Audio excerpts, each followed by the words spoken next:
In this video, we'll show you how to charge on a level 3 on-the-run station with your preferred app.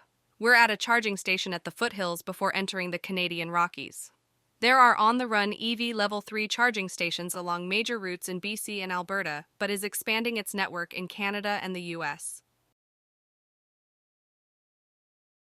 To start charging, open your preferred app and find the location you want to charge at.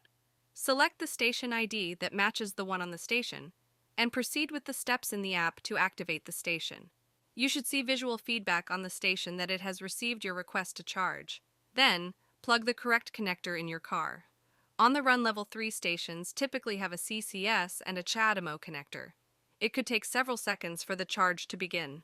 Your app may only receive session updates with some delay. To stop the charge, you must first press the stop button on the charging station.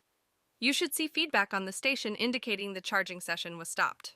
Then, you'll be able to unplug the connector from your car. Now that you're all charged up, it's a perfect time to explore the surroundings.